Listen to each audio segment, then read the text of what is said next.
आज हम बात करेंगे।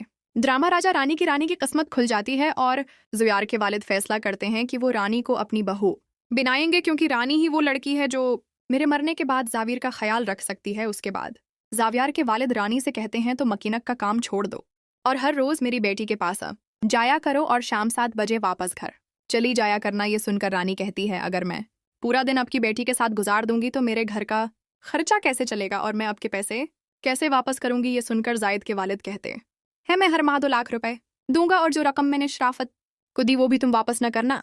ये सुनकर रानी कहती है, अब मेरी जगह किसी और लड़की को भी जाविया की देखभाल के लिए रख सकते हैं, मगर अपने मुझे ही क्यों रखने का सोचा। ये सुनकर जाविया के वालिद कहते हैं, मैंने बहुत से मुलाजिम रखे मगर जावियार को कोई भी पसंद नहीं होता। एक तुम ही हो जिसको जावियार अपनी दोस्त समझता है और मुझे एक उम्मीद जागी है कि तुम्हारी वजह से मेरा बेटा ठीक हो जाएगा और मैं तुम्हें मुलाजिम के तौर पर नहीं रख रहा बल्कि जाविया की दोस्त बनकर तुम उस घर में होगी। ये सुनकर रानी कहती है, मुझे सोचने के लिए कुछ वक्त दें।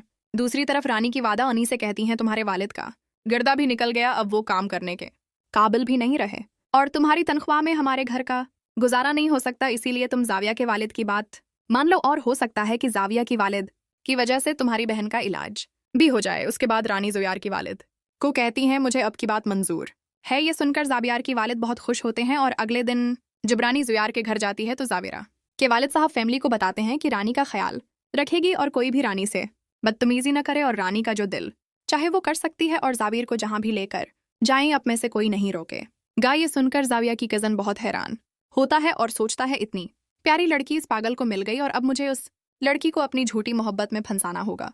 दूसरी तरफ रानी जनीद को देखती है तो समझ जाती है कि ये एक बड़े किरदार का आदमी है और रानी जाविया की चाची और जनीद की हरकत को देखकर जाविया की खास मुलाजमा को कहती हैं, मुझे ऐसा लगता है उन सबको मेरा इस घर में आना अच्छा नहीं लगा। ये सुनकर जावियात की खास मुलाजमा मेरा माँ कहती हैं, ये सब लोग नहीं चाहते ठीक हो, क्योंकि उनको डर है कि अगर जाविया ठीक हो गया तो सब दौलत उनके हाथ से निकल जाएगी और ये सब लोग लालची हैं। आपको हमारी वीडियो अच्छी लगे तो लाइक और कमेंट्स करें।